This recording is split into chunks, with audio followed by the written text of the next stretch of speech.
living an extraordinary family life still comes with challenges. Every obstacle is an opportunity. Otherwise, ordinary methods produce ordinary outcomes. Overwhelm and stress is all about strategy. Right. Homeschooling them is going to produce something a little bit more extraordinary. I would boldly declare that that is the only method that will produce the results you want. Education is not the filling of a bucket, but the lighting of a fire.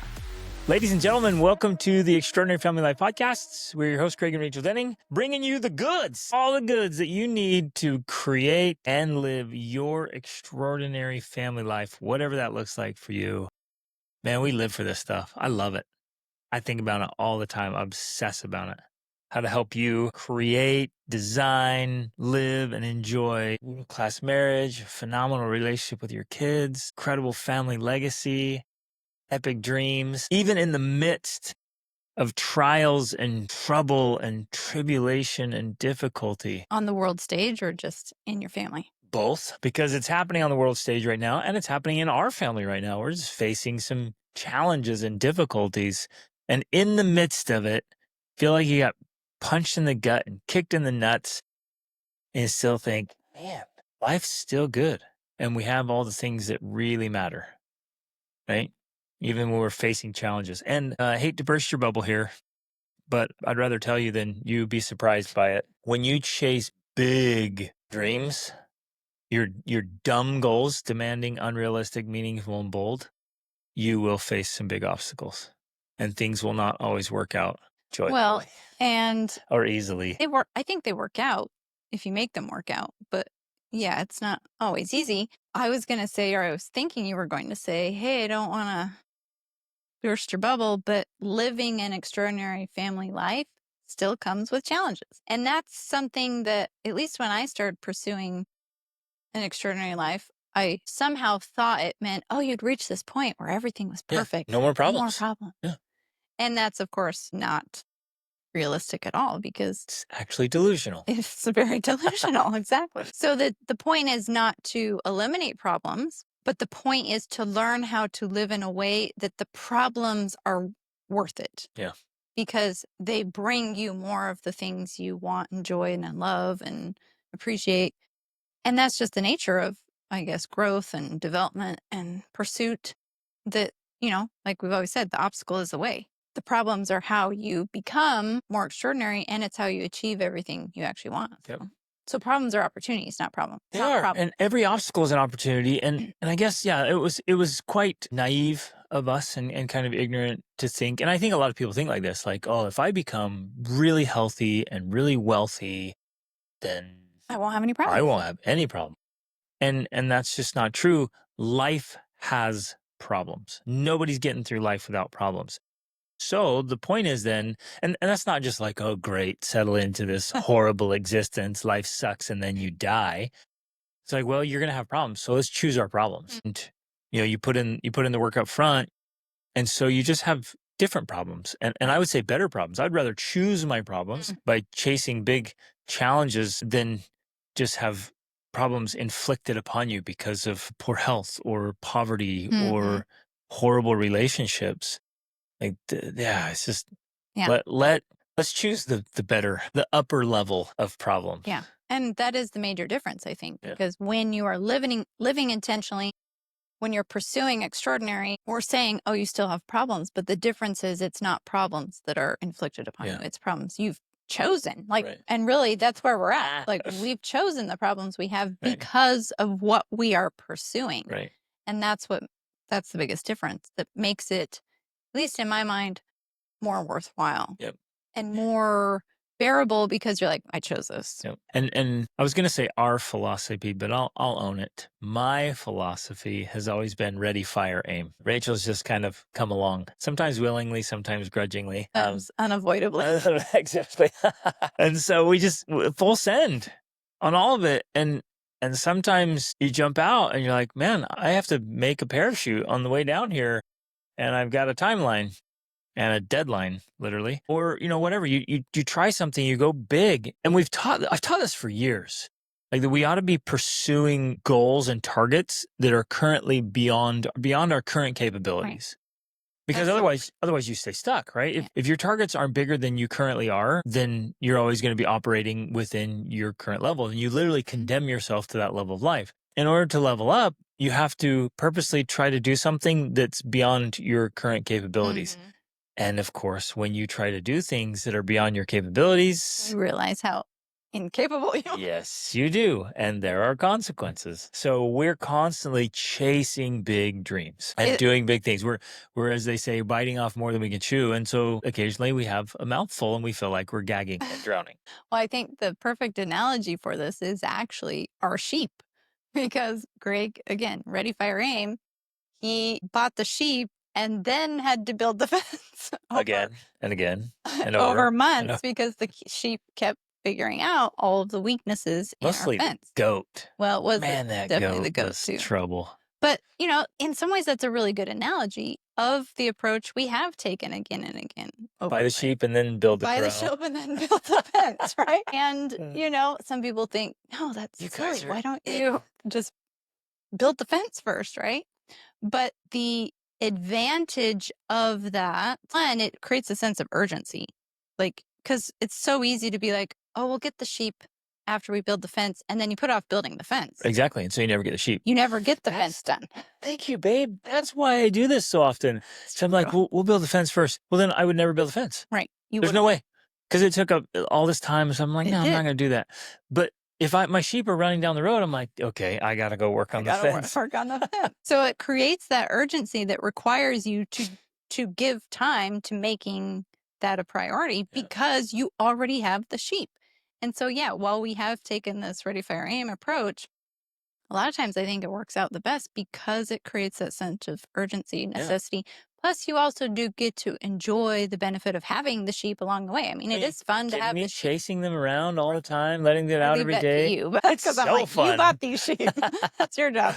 But, they've had Yeah, babies it's been and it's great. cute. And so it's like, oh, it's an experience. And our girls will say, oh, I love having animals and watching them out grazing in the field. Just little things like that. I look out in the morning off my Our balcony and I little can see our little eating teeny in the herd of sheep. pasture. And, so that we've enjoyed all of that in the midst of you fixing the fence along the way, right? Rather than waiting until we had the fence first, which again, we'd still be waiting. I know that. And our pig had piglets last night, so Yeah. we're all excited about that. Oh, it's awesome. No, it's great. And I would say the same is true with investments. That was a really great insight, Rich. Because and I see that we've done this, the people I work with do this. They're like, well, I'll start saving up and I'll kind of look for an investment. I'll see if something pops up. I'll Yeah. see if there's some real estate or if an asset, and I'll just kind of keep my eyes open. Months pass and then years. And if we aren't keenly aware, sometimes decades. You're like, hey, what about this investment plan? You're like, yeah, I've been working I on. put a little aside, but then that thing came up, and then that other thing came up, and the kids needed this, my wife wanted that, and so what I'd set aside for investing, now we put it to something else, and I'm like, an asset or like just an expense, and well, it was an expense, and I haven't really seen anything. Well, how hard have you been looking? Well, Mhm. no, not really. I've been, and so that's what happens. So in our case, we're like, hey, we could have taken the long, we'll get there someday kind of thing. And someday isle is a little isle in the sea that doesn't exist. And if you wait around for someday, it seems more comfortable and convenient. And it often seems wiser. Right. It seems safer. But then you're like, no, there's an opportunity right now. Am I ready for it? No, I'm not. Let's take it anyways. And it makes for a really great story afterwards. Right. But just like the sheep fence, it creates that urgency that Right. requires you to give attention to fixing the fence because you've already got the sheep and they're going to get out Yep. or they Oh, did get out. yeah. Okay, Okay. let's dive in. I've been excited all week to get back Yeah. to this episode. Like super crazy excited. There's so much to talk about, so much to Well, think about. I was just sitting there just thinking on this so last week we had some technical difficulties. yes. So And I was wondering, are we having that's I was, I'm like, I'm making sure we're not having technical difficulties again. And so we kind of cut it short and we just barely touched on it. by Now, necessity we cut it short. well, the Because of computer and technology. camera decided just to cut it short. They just stopped working. So this time I want to dive in deep to these really, really great questions. So Yeah. let's do it again. Now, but this time we do, and we talked about that we want to emphasize more on the homeschooling aspect of this question but we probably will still cover part Absolutely. of the other question. It's Now, all interconnected. should I read the whole thing again for Yep. those? So I'll just read it so you don't have to go back and you don't have to go back and watch the other episode to know what we're talking about. My husband and I are successful real estate brokerage business owners. I'm a driven, focused, successful businesswoman with a desire to slow down and be the best mom I can be for my kids and to be more present. Being a business owners allows for flexibility. We have more options with our time and our money than being, quote, hired to work for a company, but it also comes with stress. The goal we have for our children is to love Jesus, to live for him, to be independent, smart, capable individuals that can handle life, to be able to think for themselves and solve problems, to be well rounded, to learn languages, culture, instruments, history, science, math, English, computer skills, sports, health and fitness, financial management, to cook and clean for themselves. That is so Yeah, beautiful. I And love we're that. going to touch on that a lot today. Right. I'm considering homeschool, but I don't want to be the only teacher in their lives. I want them to experience high levels of learning, to be challenged, and also to experience society at its best and worst. I'm too controlling. I want what's best for our kids, and in my desire to create the above, I'm mean, strict, and controlling, which pushes our kids away and causes resentment. With public school, it gives me a margin to do the things I need to do for work, with afternoons, evenings, and weekends to pour into our kids and teach them. However, I am very tired and feel spread thin with the high expectations I have for myself and for them and with the four kids. And I feel the best hours of their weekdays are being taught and led by underpaid teachers trying to corral the masses. Is learning really even happening?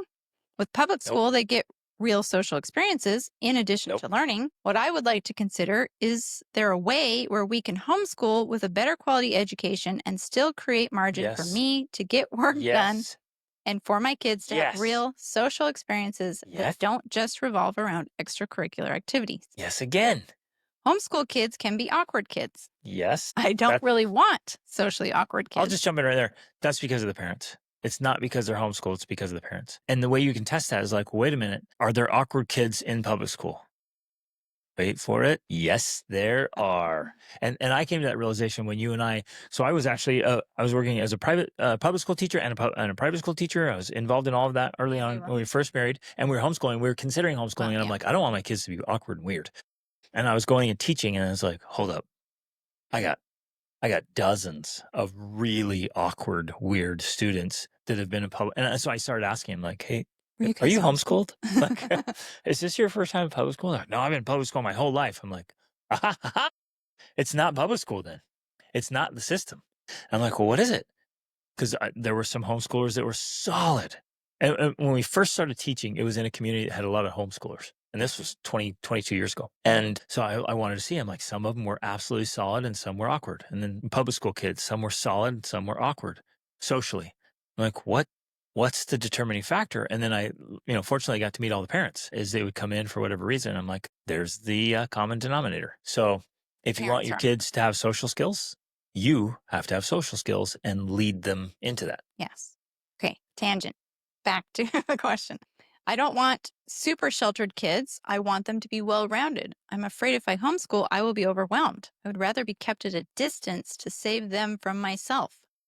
But I would like to believe there is hope and that I can actually surprise myself at being good at this and actually want to be with my kids, and that I'm actually teaching them and I have my emotions under control and that I'm the best role model for them. Yeah. I get overwhelmed, annoyed, and overstimulated. That's not the kind of mom I want to be.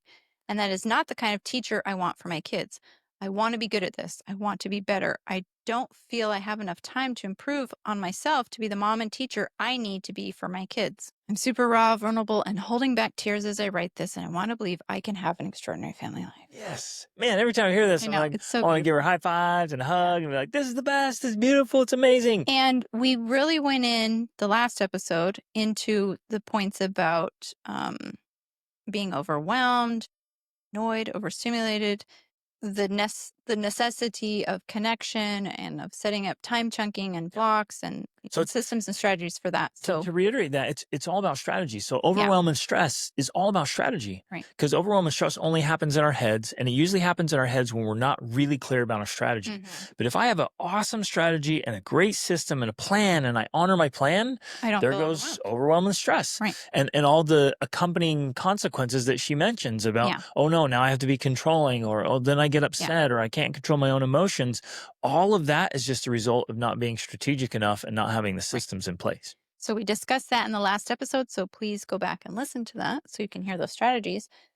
This time, I really want to dive into the homeschooling question. Yep. I want to start by saying this unbelievable list she lays out of what she wants for her children.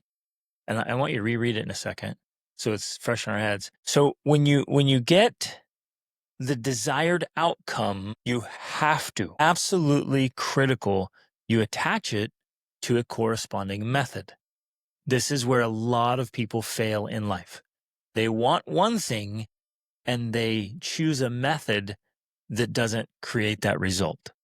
So if I want target A, but I'm using strategy F, they're not correlated. So Hmm. the method I'm using will never produce the result I want. Right. So I have to be willing to change my method. Mm. What she describes in this list cannot be, and I say that boldly and confidently, cannot be accomplished in public school. And because it's so extensive, actually, it cannot be accomplished in mere homeschooling. And this is really why we got into what people are calling to world schooling, or at least our variety of world schooling, because there's so many varieties of doing it. But the list she describes so well can only be accomplished by a unique version of world schooling. I would boldly declare that that is the only method that will produce the results you want. So at that point, we all have to ask, do I actually really want those results? Mm. Because if I do, if I want those results enough, I have to change my method. Well, and I think the point ultimately that you're making here is that if you want to create extraordinary results, you have to take extraordinary measures. Yeah. Like you have to do extraordinary things. Otherwise, ordinary methods produce ordinary outcomes. Somebody asked me that question last night. I was interviewed on a podcast and they said, what's the difference between extraordinary and ordinary? I'm like, it's the extra. Right. Right. And in this case, if you want an extraordinary outcome, you want kids to become extraordinary adults and get an extraordinary education, it's going to be the extra. Yeah. And so you have to have that extra style method to get the results you want. So we reread the list Yeah. just so it's fresh. So, but just to emphasize even little bit more, if you send your kids to public school because that is the ordinary method, I mean, that's what most people do. So we can all agree that that's the ordinary method. Homeschooling them is going to produce something a little bit extra, Yep. a little bit more extraordinary. Absolutely. But then if you want to go even beyond that, then you have to take it another level of extra. And that is what essentially you mean with the world schooling. Yep. People may not totally comprehend what you're talking about, but what we're saying is expanding the schooling from just home and out into the world with Yep. experiential learning on a higher level. Well, and that's why I want you to reread the list, Yeah. because she mentions several things in this list that can only be thoroughly learned and experienced abroad. Yes. Right. Okay, so the goal for our children. Okay, before we get into it, I was going to say, because I love that she has this list, because you and I also made a list. First of all, you and I made lists about what we wanted in our spouse before we met each other. That was important. And then when we were married and were taught, before we had any children, we read a book about homeschooling and we talked about and decided to do homeschooling. We made a list just like this one. It was actually much longer about what we wanted to for our children in their homeschooling journey. And now we've made it into a PDF. It's the must know no Skills and skills yeah. for young adults, Yep. right? Love it. So we have a whole list of essentially everything we put on there. But the idea is you need to have lists. Like you need to know what it is you're after, because otherwise you think, oh, my kids need an education. Public school, there you go. Done. Education, check. And again, if you want more extraordinary results, you have to think bigger than that. And it starts with making lists. That's very naive trust. to Yeah, think that, well, of course, the people in this school and the people running this school, they want my kid to have a world class education. Of right, course they do. I mean, that's why they're there. They must love children and youth, or they wouldn't have become teachers. And I right. mean, they're there to do what's right for my kid. And the And best that is for so my individual child and great their unique in their potential. interest. It's so naive. Yeah. It's not the case at all.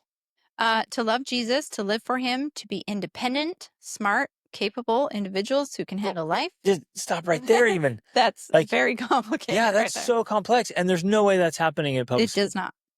And the major reason it does not is because school is designed, and this is not my opinion.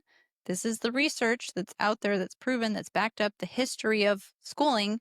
It's designed to create compliant rule followers Who don't know how to think, who aren't trained to make decisions for themselves. who are told what to do and are expected to do it. Right.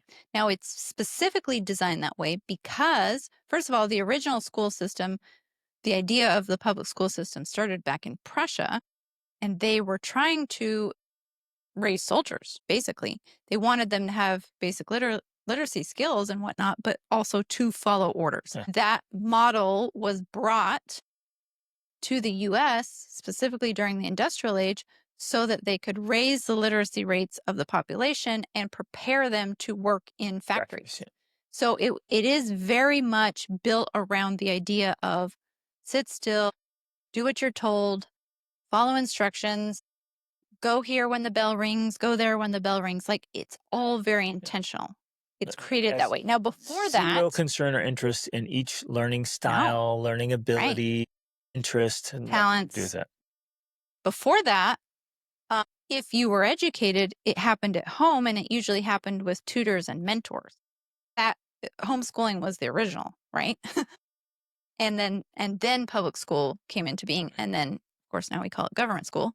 It's run by the government. But so the very model of how the public school system works means that by default, your children are not going to learn to be independent, smart, or capable individuals who can And handle life. they're not going to learn to love Jesus either, Well, yeah, because it's illegal to talk about Jesus in that public too. school. Okay. Then, of course, the next one to be able to think for themselves and solve problems. Nope, not going to happen in public school because, again, the goal in public school is not to learn to think for yourself. Because when you think for yourself, you actually become a disturbing element. You become a problem because you're asking too many questions and you're disrupting You're things. disruptive, exactly. You're not letting the teacher get through the curriculum or get to the test. Like it's interrupting the factory of production. And like she mentions, these tired, underpaid teachers trying to Around the corral a map. bunch of, wild kids. The last thing in the world that that teacher can handle is a bunch of kids saying, well, wait a minute. What about this? And what about that? And challenging and Right. questioning authority Which and challenging ideas. which that is exactly how learning to think Yeah. happens. We did an entire episode, you and I, about allowing your children to quote unquote talk back because that's how they learn how to think. When your children, when you say something to your child and then they say, well, wait a second, no, what about this? That is their brain learning to think. Now, if you shut that down and you say, don't talk back to me, Do just what you're obey, told. which if you're a parent doesn't work. If you're a teacher, because you have to do that, also does not work if the outcome is learning how to think. Allowing children that space and that freedom to be able to talk back like that is how their brains learn how to think. Yeah. So the very environment of school doesn't allow for that, nor for solving problems because they're not trained to solve problems in school. They're trained, again, to follow directions. When your child has the freedom at home to be able to figure out how, yesterday, I did this with my 11-year-old. I wanted her to practice the piano more, but I'm not teaching her because one, I'm not a piano player or teacher. So I'm like, your older siblings figured it out. They taught themselves how to play the piano. I need you to figure it out. Now I'll help you, but you have to figure out a system that works for you to learn to play the piano. That's problem solving, right? And it's tough. And it's difficult. And there There were were some tears. tears Yeah. yesterday because it was difficult, but I said But this is a part of homeschooling. You need to learn to play an instrument because it's good for you. It's good for your brain development, but you have to find the system that works for you. You have to solve the problem. Yes. And education has to be self-directed. Right. It has to be. And so at age But that's the appropriate nature of levels, learning to solve problems right. is having it be self-directed because you're the one leading the Yep. education Exactly. and solving the problems. So this is the funny thing that people don't often get. They think their kids learn from the curriculum, but in a homeschooling setting, they learn by being self-directed. They learn by figuring out problems on their own. This entire idea of solving problems that happens in homeschooling, not from the curriculum they're taught, but by the process of solving the problems they face. And learning how to learn. Exactly. Yeah. I And learning how love to that. think. Yes. So when we look at it like that, like the foundational framework of public school is to learn to follow directions. The foundational framework of homeschooling can be, because it's not always that way. Some parents set up their homeschool just Just like like school. a school. So there's small difference. I want to address that. But so essentially the entire framework is self-directed. Like, this is your education, figure it out, solve the problems. I'm here to help you, but you are in charge. The basis itself is thinking for themselves and solving problems and being independent and gaining in capability. Everything she has in that first two lines happens by the very nature of the framework of homeschooling. Yep. If it's done If appropriately, it's like you done say. correctly.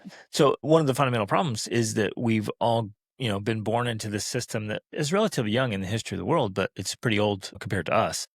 We come into life and we think education means one person standing in front of a group of people telling them things. Oh, Mhm. that's education. And it's not. And taking them through a curriculum Yeah. that was outlined by someone. By somebody in some government office that's hopefully been shut down. That's what we're talking about. That is not education. It is not education for one person to stand there and tell other people things. That is not education. And Well- so it's happening in a public school setting, and that's wrong. If you set up your homeschool, and she even alludes to that, like, I don't want to be their only teacher. Good. You We're shouldn't going to be. get to that point Yeah. because you You shouldn't can't be. And it's impossible. If Mhm. you're the only teacher, your children are going to be very undereducated. Yes. Same with me, right? If I were my kid's only teacher, they would be Mhm. limited by all my limits. And luckily, I'm leading them to other teachers so they expand past my limits. Yeah. So, well, I was going to say there's a great quote. I think it's by Aristotle, but I'm not sure. Education is not the filling of a bucket, but the lighting of a fire. And it's that entire idea. Like the framework of the public school system is you are a bucket student, and I'm going to fill you with information Because I'm the teacher. because I'm the teacher and I Yes, have the information and I'm going to give it to you. Or the other idea, it's not filling a bucket, it's lighting a fire. You want to spark something in them that catches them on fire, that gives them passion and excitement for learning, for life, for growing, for studying and digging deep into things. That's the idea. And that fire does not come by someone filling a bucket with water, right? It's completely incompatible. And then we wonder, why do our kids hate learning? And why are they incapable? And why are they incompetent? And why are they struggling with mental health? And why are they, lacking initiative? It's because we've literally been dousing them with water, trying to fill their buckets instead of sparking flames to light fires. Okay, the list continues. To be well rounded: languages, culture, instruments, history, science, math, English, computer skills, sports, health and fitness, financial management, cooking and cleaning, All of that and more. and more has to be happening at home, and then you've got to take them out to see the world. Yes. The language, culture, history, that has to be experienced in person. Now, Yes. obviously, you can do some studying. You can do dual immersion schools, and you can, study history from the books or videos or podcasts, and that's all great. But Right. when All of that you is- go into a foreign country and you challenge yourself to communicate with the locals in their language, and you learn, as they say in Spanish, a la fuerza, by force of being thrown in a situation where you've got to figure this out. It's kind of like the sheep fence. Yeah, you get in there, you're like, "Ooh, okay, this is real immersion." Well, because it's one thing to be like, oh, yeah, I'm going to learn Spanish and, I'll study it here and there. But it's a whole nother thing when you're in a Spanish speaking country and you're like, I cannot buy groceries unless I learn some Spanish Yep, words. exactly. It's a la fuerza, and you It's have so to do it. Yeah. powerful, and it's so real, and then that's how you experience the culture and the traditions and the religion wherever you are, and the people and the magic and the history, and then you go walk through places like Ephesus in current day Turkey. Mm. When you walk through this 2 or 3-story ancient library that they had 2,000 years ago, it's unreal. When you climb the ancient pyramids in Egypt, Or we didn't climb Mexico them, too. but, Oh, yeah, yeah, and we didn't climb we the didn't climb pyramids the in Egypt Egypt. ones, unfortunately. I wanted to, but that's forbidden. Or when you climb on the pyramids in the Mayan or Aztec pyramids or Incan ruins. You and I Mhm. have climbed to the Incan ruins, like, "What? This is unreal." That is something, as you're talking about it here, I'm thinking, yeah, of course, it's so incredible to have that experience. But so many people don't know what that's like Yep. because they have not been to any sites like that. And so I guess I want to reemphasize the importance of that. Like there is something that is cemented in your soul. And it's like you're literally connected to the timeline of history when you go to a place like that where that's been in existence for thousands of years. Like there is, I don't know how to explain it. There is something special there. There's something very unique where it's like you step into history in a way. You step into that space and time. And for one thing, you can't forget it. It becomes a part of who you are. And so it becomes much more relevant to your children when they learn about things and then can make a real connection to time and space by visiting an ancient site, right? We've been to the Colosseum in Rome, and we've been to the Vatican, and we've been to Pompeii, we've been to all these incredible places. And Right. trust me, when you actually learn about those places, your kids are way more Yep. interested because they have been there or are going there. Well, I thought of a recent one that was so powerful for me and for the whole family and our friends that were with us. We went to the place where Cristobal Colon, we call Mhm. him Christopher Columbus, he launched just about an hour from Yeah. where we live right now. Mhm. And we went over there and they have the replicas of the Nina and the Pinta Santa Maria. And when you Yeah. climb on those and you walk around, I thought, You think about sailing across this the Atlantic. is how they cross the Atlantic in this little thing? Yeah. This is Right. crazy. And like, where did they go to the bathroom? What did they eat? Where did they sleep? Yeah. Because there's This no is like bed. insane. And your kids are walking through there going, Wow. whoa, they crossed the ocean in this? That was brutal. And now it's real. We saw Right. the place where they left Mm. from. We saw the replicas of the ships. It's real now. And And it's so then we went powerful. to Sevilla, which is not too far from there, and went to the cathedral, which is the largest Gothic cathedral in the world. And they have some of his bones in that cathedral. I mean, it's just so magical to make these connections and then to see these monuments built. And even something as simple as like to love Jesus and live for him. When you travel around the world like we have and you see the cathedrals that were built in the name of God, that adds a level of respect that you're like, wow, this They is spent impressive. 50 Yeah. years building this to honor Right. Jesus. Or you go to like the Barcelona, Yeah, the the Sagrada Familia. Sagrada Familia, which is a cathedral that is going to be finished this year, isn't it? Next year. Yeah. Next year, Yeah. 2026, it will be finished. They've been building it for like 140 years. It's still being built. Yeah. Like that's incredible to me that people are still building this thing even to this day. It's so um awesome, Yeah. awe-inspiring. That's what I was gonna say. Yeah, Awe-inspiring. yeah. It's magical. And So then that's you go something into that other. can't be done just sitting at home Yep, or exactly. sitting in a public school classroom. You cannot have the same experience. Trust me, there is no way that can be Right. duplicated in any other way than Yep. by actually doing. Yep. Experience. There's no replacement for experience. Gosh, so my mind is just popping now with all Mm. these places we've been. Rachel and I went to this library. It was an ancient library, at least 900 years old, and it was all handwritten. And This was in Morocco, this is at the right very at the edge of the Sahara Sahara. Desert. Yep. So it's on the very edge of the Sahara, and there was a big library there, and then there was a big library in Cordoba, Spain. And that was the route from Africa into Europe and through those two places of learning. And this was around 1100.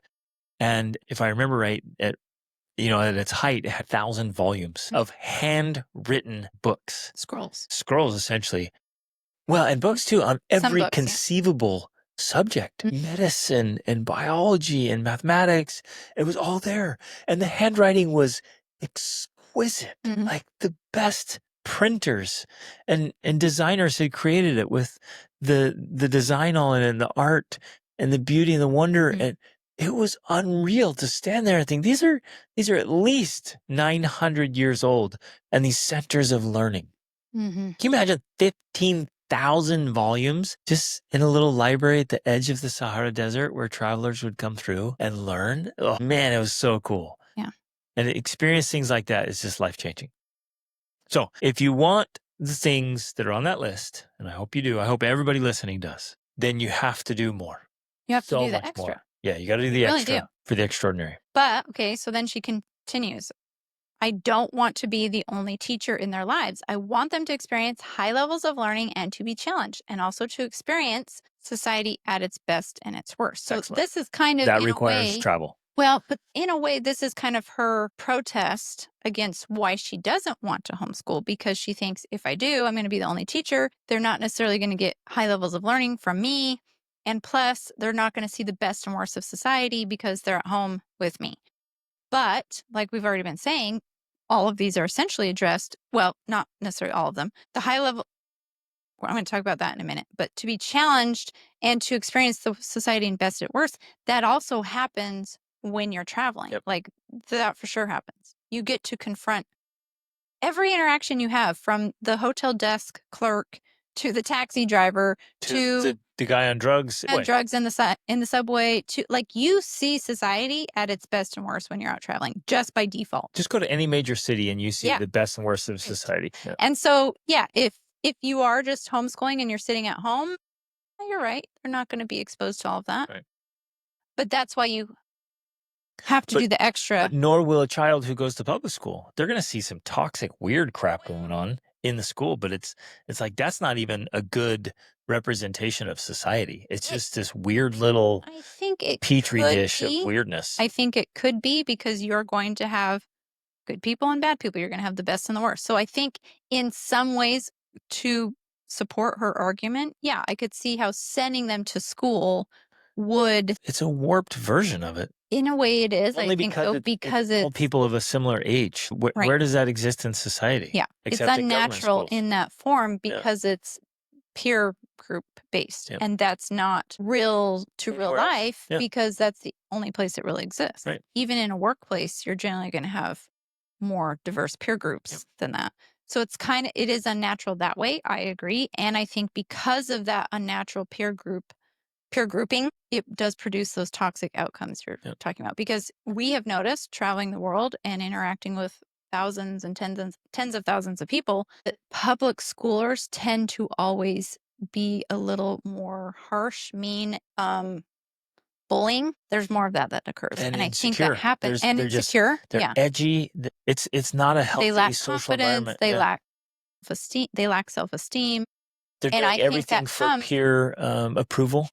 and actually, not I think, I know that comes from being in a group for the majority of your day, Yep. your time, that's peer grace. Yep. And in fact, there's a fantastic book about it that I would highly recommend. It's called Hold On to Your Kids. And he talks on this subject so beautifully about how it's so detrimental to a child's mental and emotional health to have this peer-based group as their major influence, because they have to have their parents or a mentor figure that Yep. can guide them and instruct them. He's like, otherwise it's the blind leading the blind. And of course, they all fall into a ditch because nobody can see. And so it is a really big deal, actually. Like, it's a huge deal. If your children spend the most of their time with their peers, one, they're not going to listen to you as much because they don't have that attachment relationship with you. And two, they're going to be inappropriately influenced just by, even if it's good kids, Just by association. just by the fact that they're still children, not adults with wisdom. And that's really what kids need during their formative years. They need an influence from someone who has some wisdom that's going to point them in the right direction, instead of just like, hey, This is what I think And that today. that may or may not be a teacher. And there's some great Right. teachers in the system who do have wisdom and life experience, and they actually have a brain and use it. But there are a massive amount of teachers who are clueless And and uneducated and unrefined and yeah, lack life experience and lack wisdom and have horrendous, horrible ideas yeah, that don't play out in any way, shape, or form in a healthy life or a healthy right. society. And they're in there sharing their dumb ideas Besides the fact that the great teachers, there's only one of them and many, many, many students they have to deal with. So they cannot give that same time, attention, focus to your child just because your child needs it, which they do. Okay, so, but back to these two other ideas. She doesn't want to be the only teacher and she wants them to experience high levels of learning. Well, the amazing, incredible thing about the day that we live in, which was not possible 50 years ago, is that we have the wasn't internet. possible when we started. Oh, yeah, you're right. It wasn't even possible 20 years ago No. when we started homeschooling. We have access to the internet nowadays. Now, this seriously is life changing. If we could fully understand how life changing this is, I think everyone would be homeschooling. They would. If they realized my children can have access to the very best teachers on the planet. Where do I sign up? Yeah, Like, that's what I'm doing. And exactly. that's actually what you have. You do not have to worry about ineffective teachers, teachers with toxic ideas, teachers who are just trying to corral the masses, because from home, you can outsource your children's education and give them literally the best education possible Yeah. from the very best teachers in the world Of all time. of all time. Oh, Right. aided now by AI. Well, AI, 'Cause by you go online schools, by, well, but yeah, so say AI is the supplement, but you can get access to the greatest teachers, thinkers, leaders, instructors, mentors, coaches yeah, of all time, and very affordable, readily available. So you on don't demand. you're not stuck with whoever happens to be at your little local Right. school and why are they living there and why are they working there, and you ask any one of them, it's probably out of some form of lentils and desperation, and so you're like, well, no, they know nothing. Who cares if they have a teaching certificate, they have some little degree, they're just stuck here and they're going Well, nowhere in okay, life. tangent for a second. Besides the fact that I read the book called The Smartest Kids in the World, the US literally has one of the worst education systems. On the planet. Well, okay, Okay, there's some they're pretty bad ones. halfway. There's definitely ones that are way worse. But the countries that have the best school systems in the world, like Finland, like Scandinavia, like they really value the education level of their teachers. In fact, I think it's Finland where teachers there get the equivalent of a doctorate. So they become doctors like our doctors do in the United States, but that's so they have the privilege of teaching. And then they go through a residency program where they learn how to actually teach Yeah. effectively as opposed to the United States. They literally, I read this book, okay, this is backed up, it's proven, it's not just my funny ideas. They will allow practically anyone to teach any subject, Yeah. whether or not you studied it or not in college, as long as you have a 4-year degree And a teaching certificate. and a teaching certificate, you Yep. can teach anything. That's it. You could hate the subject. You could think it's the worst thing in the world. You may not know anything about teaching, Right. and yet you can still be a teacher. Right. And this is one of the reasons why we have horrible results from our school system, besides the fact the Department of Education, we won't talk about that. But, there's just not high standards We have, for I think teachers. we got to emphasize that a little bit because any of you who have a 4-year degree, you know it's a piece of cake. Like I got a 4-year degree, and like it was whatever. I stayed up late, spent most time snowboarding and rock climbing and mountain biking and dating, and like I had a blast, and I made the dean's list every semester, went all the way through. And this was a very good big university, and well known for its academic rigor.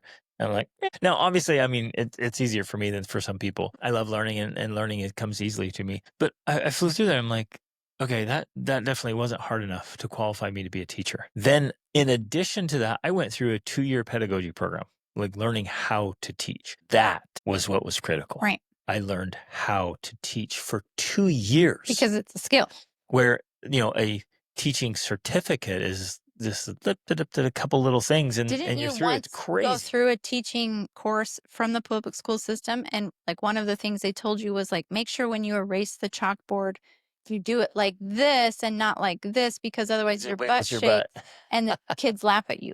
Like that's the things they're teaching them, right? Great, which is good to know. You don't want to be shaking your No. butt in front of the whole class, and but like, come on, let's learn how to be world class teachers. But now that's all. It's all solved. Like the best teachers and thinkers on the planet have made courses, written books, made videos. They're putting it out there. More and more of it is free or really cheap. So really, it's home sourcing. And I know you and I highly, highly recommend that if there's any way, shape, or form that this is possible, go for it. Try it. Figure it out. Knowing along the way, you're going to have to figure things out. You don't have to get stressed about it. You don't have to be controlling. You don't have to be crazy about it. You don't have to fight it or force it.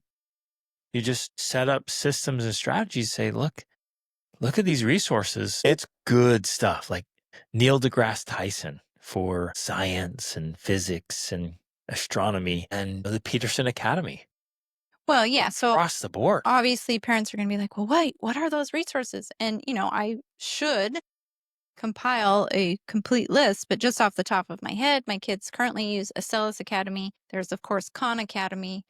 There's our daughter does Peterson Academy, which is now college level, but just so you know, going into the future, all of MIT's courses are online for free. There's Coursera.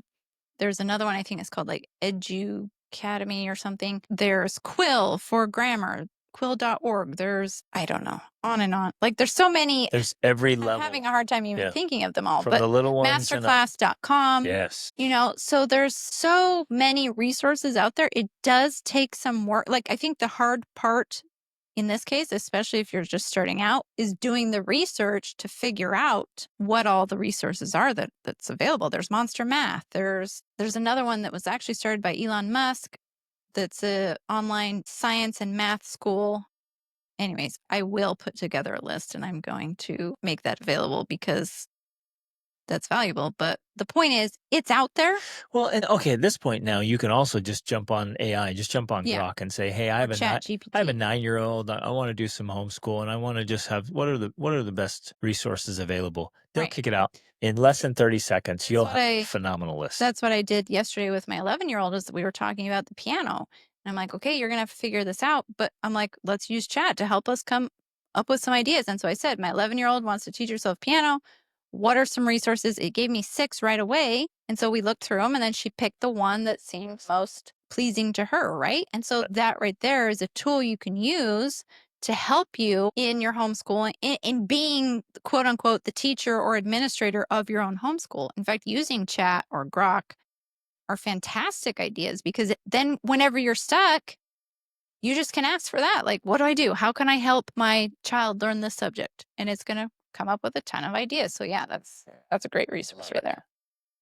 Okay.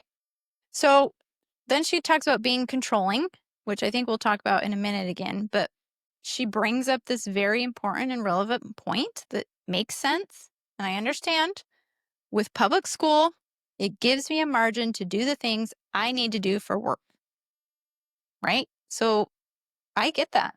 Many moms, I think, do send their kids to school because it gives them the freedom to do other things. And that's a legitimate thing, a legitimate case. But not, I think what is it insuperable? Is that the right word? It's not like, insuperable, is that it? Am I making I up don't know. words? I thought you said in the Super Bowl. I'm like, what? It's not in the Super Bowl. What I want to say is like, well, okay, so your kids are home. Is it possible to still have hours to yourself? Absolutely. 100%. Right. Totally. And we'll talk about that in a second. But I just want to acknowledge that, yes, that is a real thing. And I can empathize with that. But the point is, if you want this list, if you want the extra list, unfortunately, that's not going to suffice. And that is the truth. Like, in order for me to achieve the things I have with my children, I had to make sacrifices. Yep. Me, the mom. And some people don't want to do that. Some moms don't want to do that. They don't want to sacrifice their personal time, their personal ambitions for this type of outcome with their children. And so if that's their choice, okay, great. But what I am saying is if you do want this, then you do have to make those sacrifices. But at the same time, there's still a way. Like I still have been able to build my own business. I've still been able to pursue my own things. So there's still a way for me to homeschool, especially when we can use all the resources we have now available to us while also pursuing my own thing. Like Yeah. it's possible. And this is related to what I was saying earlier about results and method. Yeah. So if you want those results, if you hear this list and yes, that's what I want, then you have to question your methods of saying, Yes. well, but I like the convenience and comfort of just sending them off and Yeah. doing my own thing. Well, that method is not going to get you the results you want. Right. So we have to, every single one of us has to be willing to take the good, hard, honest look, the uncomfortable truth of the methods I'm using will not produce the Right. results I want. And that's one of the major reasons for that is because the, the results we've been able to produce come hand in hand with spending lots of time with our kids, quality and quantity time. That's one of the foundational pieces. If we spend the less time we spend with our kids, the less influence we have Yep. over and with our kids. The more time we spend with them, even though initially, like she mentions in here, it feels frightening. It feels like we can't handle it. It feels like it's too much. It feels like we're not enough. Even though initially it's that way, the more time you spend with your kids, those are obstacles that have to be overcome. And in the process of overcoming them, you actually grow and gain that capability to be able to do that. And that's also how you get the results you want. There's Yes. no other way. Like that is the path. So we have to, again, question our methods if we want to get different results. And one of the methods to get better results with your kids is to actually spend more time with them, not less. And doing quality things. And I was just writing that down, capturing that idea. Yes, Like, doing quality things, but also sometimes even just more time could be right. more influential. Well, But, yeah, anyways, quantity matters. There's no substitute for that. But I just wrote down, I just wanted to capture this idea for myself. It's like comfortable, convenient methods do not produce extraordinary results. exactly. Right. It's true. Okay. So she acknowledges, though, that, in theory, that still gives her afternoons, evenings, and weekends to pour into the kids and teach them. The problem with this is that for many of us, our best hours are not afternoons, evenings, and weekends. That's when we want to relax. That's when we want to stop doing so much effort. That's when we kind of wind down. So, Those are like the chill connecting yeah, times. So a great time is to connect with your right. kids, but But it's not time not for a great education. time for teaching, not a great time for education, not a great time for the most intentional efforts, Yeah. right? That's during primary daytime hours. Yeah.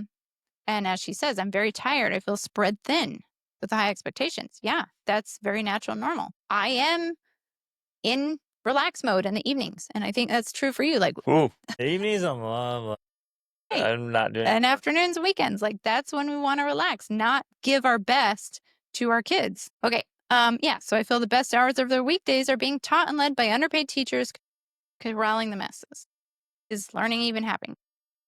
Again, like we already talked on this. The best hours of the day are during those daytime hours. And so it only makes sense that if you want to get this extra effort, these extra results would be to capitalize on those best hours, right? So then the key is that you use the resources. Is there a way we can homeschool with a better quality education? Yes, by using the resources available to you so that you become the home sourcer, not the homeschooler, not the homeschool teacher, but the home sourcer, and still create margin for me to get work done and for my kids to have, and then for my kids to have real social experiences. And So, that's just taking them out and having real social right, experiences, like not just putting them in a can. And can it's because like most schools are built like prisons, and it's like you put them in a little cinder block box. box, and like, hey, with all the people the same age, and like That's not a real social. this is socializing. No, it's not. Take your kids out to see the world and Wait. interact with other humans, and the full scale, extremely wealthy to extremely poor, and everything in between, all the religions, all the cultures. Take your kid. Those are social experiences. Yeah. So there's a couple things I want to say about that. One, first of all, you don't have to necessarily, if you're sitting here thinking like, well, I can't do that or I can't afford that. Well, you Yes, don't you have to. can. If you're sitting here thinking you can't, yes, you can. You can. There's a way. You just have to get intentional about it. But first, you can also just start locally. You can start in your own town. Like, what museums are there? What sites? Old folks' homes? What community centers? Even in places in the United States, there's Buddhist temples you could go visit, or Muslim mosque, or like get creative and be like, what is there around Yeah. me? What's available? Where can we do a field trip? You could go to the fire department. You can go, like, we've done so many different things, So, even in places when we were just living in small little towns in the yep. US. You just have to get creative and actually get out of your house and go have experiences with people. Now, the other point is, yeah, it's a very, she mentioned in here a couple times about having real social experiences. And I'm like, I just don't agree with that. Like, my viewpoint now is school is not a real social experience. In fact, it's a very fake, unnatural one. And that's because in the rest of the world, you don't have the same age peer groups. And so my take is actually, I feel that home or public schoolers are very awkward because they don't know how to interact with Children, adults and they don't know how to interact with elderly, children. Right. or people who are completely It's like different, different backgrounds. They have no idea. Yeah. they're only comfortable associating with people their own age. And they're And not even good at that and they're even. not even that Yeah, you good take at them it. to another school or you take them to another group. And again, we're saying this because I've been working We with youth for shouldn't. 28 years and tens of thousands. They're not even that good at interacting with people their own age. They Right. struggle with it. And you're like, well, what have you learned? And what they learned was to be really clicky and to meet a couple of people. And even in that, it's just endless drama. My youth are still to this day constantly complaining, what do I do about drama, friend drama, all these people, this and that and the other, gossiping and being mean, making fun of teaching. I'm like, that is the weirdest, most toxic social behavior out there. And it's all happening and being fostered and conditioned into them So in that the we government school think that setting. it's normal. Yeah. So then you're like, oh, they're all, well, we call it normal because it's so common. Right. Well, they all act like idiots, so that must be normal. And I think, maybe what this mom is referring to is that she wants her children to be able to interact in those situations And just comfortably not or be socially confidently. awkward. But to me, I'm kind of like, why though? If you can look back and see that it's toxic, then you're like, why would I want my children Right. to be able to interact in that? Right. And so, you're right. This is so good. It's another important point here because a lot of people, they don't homeschool because they're afraid of the social. They're like, I just want my kids, not, I don't want my kids to be socially retarded. That's the thing I hear all the time. And they just dismiss it with that. But if we stop and say, well, wait a minute, and do a list like the original list for education, do a list for social skills. Like, what is it actually? When you say you want your kids to have social skills, what does that mean? Well, as an adult, I want them to be able to go into the workplace and work with coworkers. Okay. That's very different than what we're talking about. I want them to be able to interact with strangers or clients or patients. I want them to have good tableside manners and bedside manners, right? And learn how to engage with people appropriately. I want them to learn how to have disagreements, how to have conversations with Deal with people they conflict. totally disagree with. How do Right. you handle conflict, arguments? How do you handle difficult people? Like, there's a list of really awesome social skills that need to be developed, and it's not, don't just assume it's happening in Right. public school. It's not. Especially if there's not very specific and intentional adult, I'm using the word intervention because, An instruction. yeah, adults, someone who has those skills needs to be able to interfere in a way that can help teach the Haha. teens and kids those Yep. skills because otherwise it doesn't just happen naturally. Yeah. It doesn't. Man, when I worked in the school system, and I've worked with a lot of teachers across the across continents, literally, Hmm. and so many of them had very low level social skills. Even the teachers Well, themselves. that's what I'm Yeah. talking about. Especially, it was Right. wild in the faculty rooms, or just trying to have conversations. I went and spoke at conferences, and the teachers come up and you try to engage with them. They had very poor social Right. skills. So we It's like, can't these are the assume. people that are trying to teach this. Right. We can't assume Wow. that social skills are automatically being taught just because a child is going to I public think school. we can safely assume that poor social skills Yeah. are being conditioned. And social skills that apply only to those peer groups. Yeah. Our children, our teens have come across this where they will try to interact with a group of public schoolers and it's awkward to them. And I'm sure from the other side, they think our kids are awkward. And maybe they say, like, "Oh, see, homeschoolers are awkward." Our children are just used to having, I would say, adult conversations. Absolutely. Meaningful conversations. So They they're they not. have our low and tolerance for fluff. Right. Yeah, they don't do well with fluff. Now, if as a parent, you think, well, I want my kids to do well with fluff so they can go in and they can chit chat. Well, okay, we're the wrong people to ask about that because we don't know. Oh, We've even been, but there's the people have point. said that about you and I, even Well, like, wait, they're like, well, it's awkward around the Dennings because there's no small talk, and it's like, yeah, absolutely, I am not going to engage in small talk with you, and our kids are the same way. But as you're saying that, if the parent's sitting here, well, I like small talk, I want my kids to be engaged in small talk, then by default, your kids will be great at small talk right. because you are. Yeah. If you love small talk, guess what your kids are going to do? Yeah. Small talk. If you're going to try to small talk with me, it's going to be awkward for you because I'm like, Right. nope, I'm not talking to you about the weather. Yeah. I literally could care less. Celebrity drama or whatever, this, that, I don't care less. I am going to ask you like about your life dreams and goals Right. and what you're working on and How's your why. marriage? Yeah. How's your marriage doing? Let's talk about your sex life. And then let's talk about how you need to lose some extra weight and let's get after it. Let's go. Right. I only So talk that would about be things awkward. that actually matter. And people be like, it's so awkward talking to Dennings. Like, Right. yeah, It's because true. we are going for meatier, meaningful things. No fluff. Meteor? Okay. As in meat, Yeah, everything meat. okay, that Meatier. makes sense now. I was like, "What are you talking about meteorites here?" All right, so, socially awkward kids, super sheltered kids, again, if you are at home all the time, they're gonna be sheltered, but And the key is to get them out into the world. and many are. Many so yeah, many Yeah, homeschoolers are because right. mama is Yes, sheltered and insecure and right. afraid and she lives like a recluse in a rural town and she Yeah, keeps her kids that way. So is it homeschooling? No, it's mom. yes. And I so would say if that's very true. she's leading her kids out and helping them see things, see the world as it actually is, then there's no concern for that. Right. Yeah, I would say generally whenever we've come across that, it does always connect back to the mother. The mother is someone who is doesn't wanna get out, doesn't like to go do things, likes to just control her little environment, and Afraid of that's the it. big bad world. Yeah.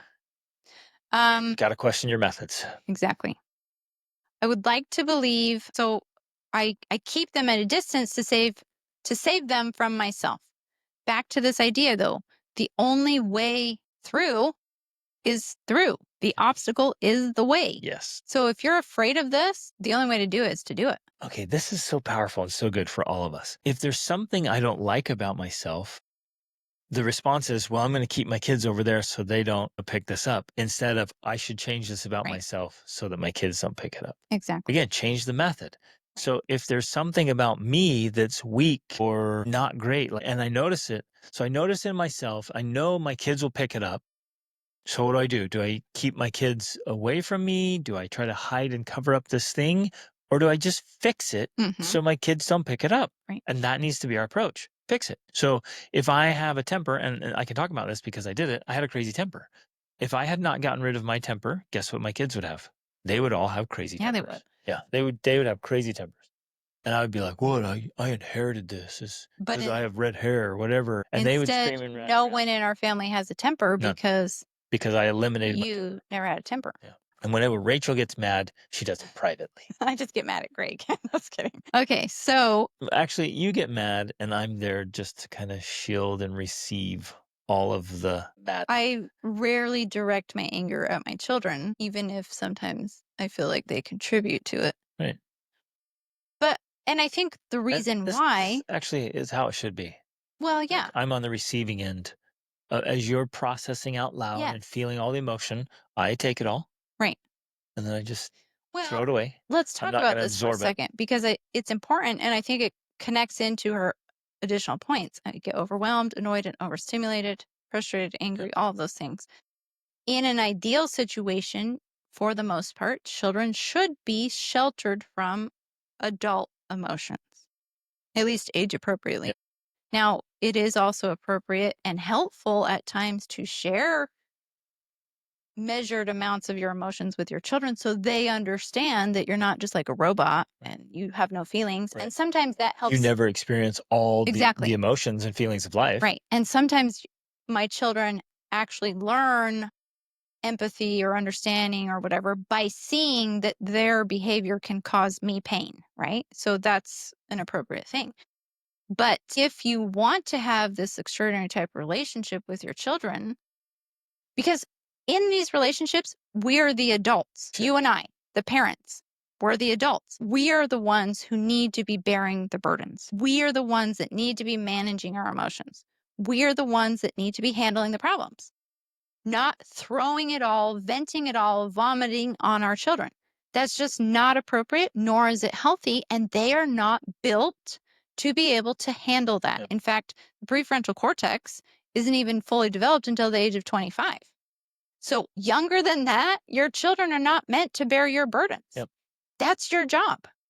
In fact, even more, you're meant to carry their burdens too. So we have to become way more capable and competent so that we can not only carry our own problems, but carry our children's problems. I just got another question about this today. In fact, we'll have to do a whole episode about it because it was specifically about, well, two different moms in the last couple of weeks have asked. One of your clients and then one of mine. They have young children, 3 and younger, but there's 2 of them. And, they just need all of that attention all the time. And they're like, what do I do? I'm trying to put a boundary so I'm not touched out. And my response was, no, that's not their job. Their job is not to protect you. Your job is to protect them, especially at that age. You have to come up with strategies that help you recover from being touched out rather than limiting the amount of touching they can do, because these ages specifically are so critical to that mental emotional development. Yep. That you're only causing yourself future They problems. need that Yeah. deep attachment, They physical, have to just have that. everything's just connected to you. Yes. So you're their safe space. Yep. That means you need to be there for them as much as possible rather than saying, no, I need my space, like push them Yeah, and away. we can't put boundaries on toddlers and babies. I forget why I was talking about that, but it's That's important. very important. Okay. I think just to finish up here, that ultimately, don't feel I have enough time to improve on myself to be the mom and teacher I need to be for my kids. And this is I think this actually ties in perfectly with where we started with the sheep and the fence. Like Let's go if for you it. wait till you build the fence, if you wait until you feel good enough, like you're a good enough mom, like, okay, now I've been working on my stuff myself, I'm a good enough mom, now I can handle it. And the kids are gone.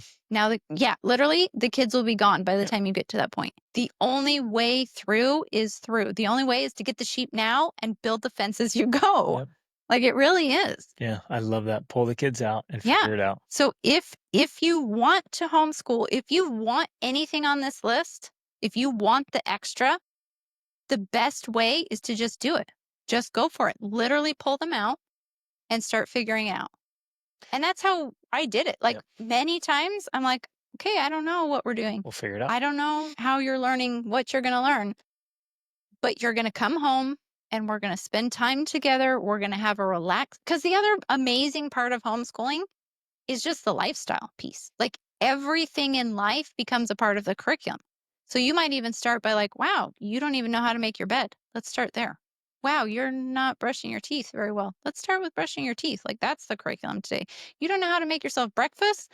Let's do that. You don't know how to get into a positive mental state, how to recover do from a that. negative mental state. Let's do that. So that begins that's the beginning of your curriculum. That's the basics there. You start with these basic things so that not only is the goal to get your kids an education, but to help them learn how to live life well, to help them learn how to have good habits. Mine and our primary outcome was always that our kids are genuinely healthy and happy. Exactly. That they enjoy perpetual inner peace and contentment, that they're fulfilled. They live meaningful lives. They're just good human beings who are excited to wake up every morning and live life and do things that actually matter. Very few people live that way. Extremely few people live that way. And so that was our primary target. And so if you think that the most important thing is the academics, then I think you're missing out on the major benefit of being able to homeschool and have a extraordinary approach like this. Is because it does come down to that. It comes down to learning, and again, learning together as a family, because you don't necessarily know how to do this yourself. Learning how to live in this state of peace and happiness and joy so that every day is this wonderful journey together rather than some sort of battle and this battle for control, trying to get your kids to do the things or go to the places or do the stuff or do the homework or whatever it is, like all of that. That doesn't have to be how you live your life. It can be beautiful and peaceful and enjoyable and magical. So, and she even said at the very beginning, she wants to slow down. Yes. So slow down. All of you listening, slow down, especially ambitious, driven moms. You guys are awesome, but you gotta slow down. You kind of need somebody there just pumping the brakes for you a little bit. Like, just slow down, Yeah. just chill and be present in the moment and enjoy that, and slow down from, you know, obviously Rachel and I are, we're totally into I a thought you were world saying class. weird. We are totally into a world-class education. We We are we weird think too, but academics are so important, for sure, but they're not the most important, and they'll come easily and better to a healthy mind and body. And so you focus there, you slow things down, and then it's actually really easy to start building out a strategy. I was gonna say a curriculum, but and we could you use use the that word word, right. still, I because guess the curriculum could be it could any be sort super of helpful. learning Has pathway. to it has to include being and living and slowing down and enjoying life. So it's a curriculum that fits that, because I know it'll happen. You'll come home like, I'm building my curriculum, and you outline everything and put Yeah. every 37 15 things a minutes day, and structured, and I'm going to do yeah, this and this and this and this, and it's crazy, and and you it's not hate it, sustainable. they hate it, you're both blowing a gasket. You're like, just slow down. So create your strategy, your plan, your curriculum, but slow down and enjoy it. And I keep thinking, Well, I can't let go of this idea that Grok, just download Grok. If you never use it, just open your phone, download Grok or chat or GPT. chat. Chat's a little more feminine I and know it's nice. okay. So grab one of them and say, hey, just give me, my kids are this age, and this age, and I live in this area. Give me 50 things we can do, activities, outings, trips, and then you'll have your list. And that list might last you all year. And there you go. So you don't have to be like, okay, the next 50 days I have to do all these. Just slow down. Like, now you got it. It's like, okay, this child, I would like them to work on these subjects.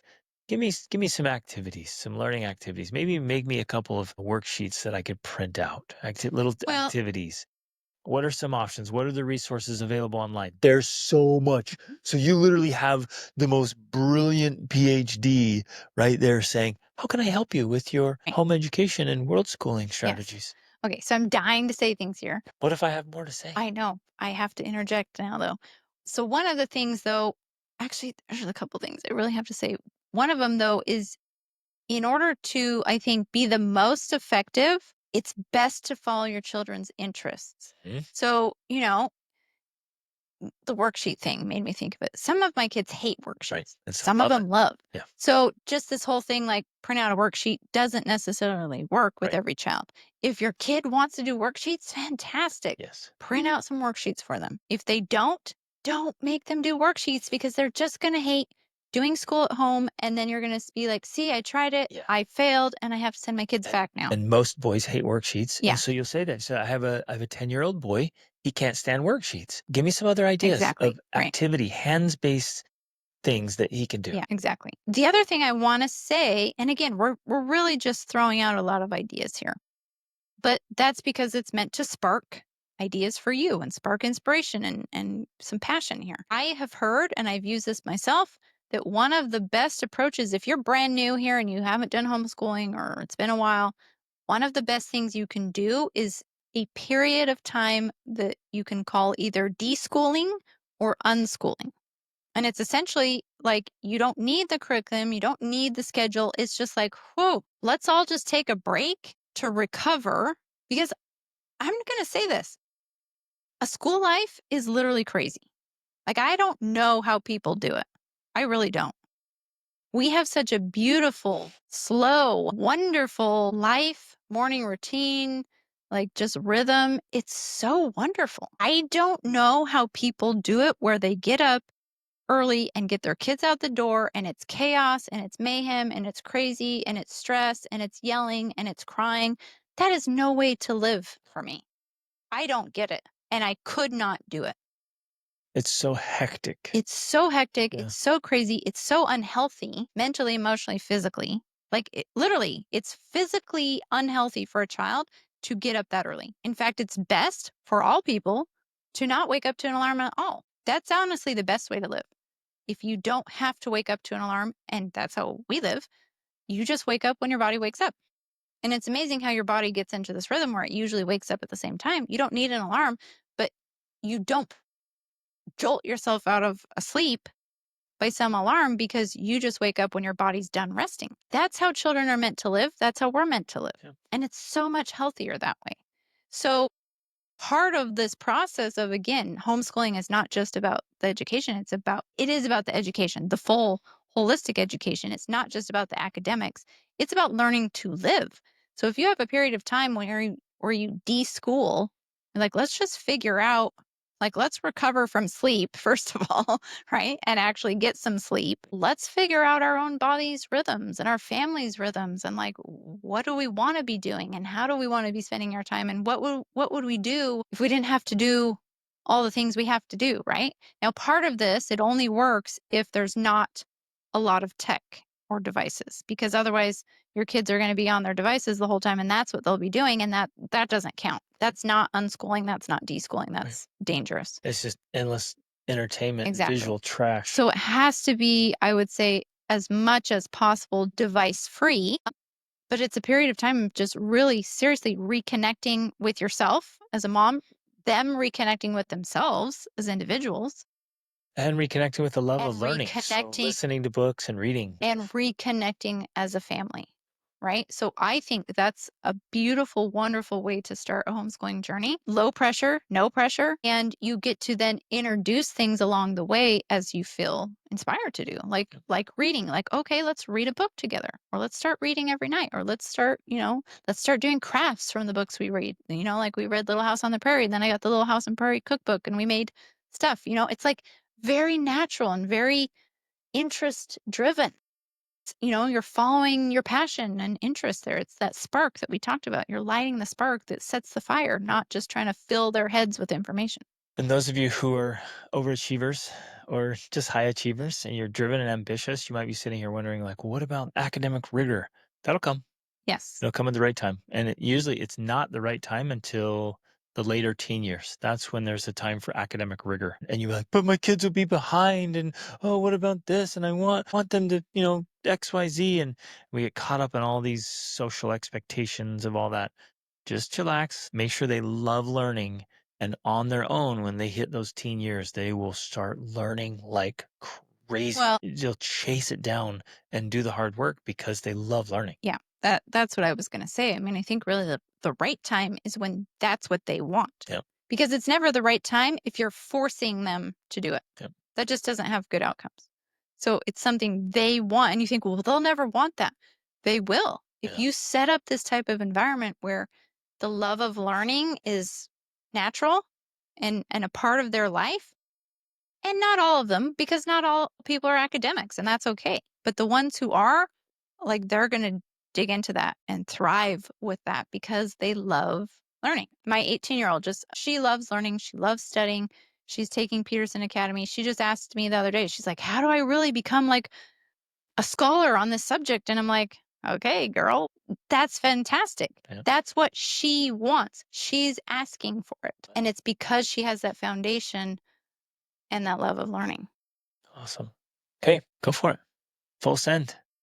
Get clear about what it is you want. Identify the methods that will help you get what you want, and then make the sacrifices and the extra effort Efforts. to become extraordinary.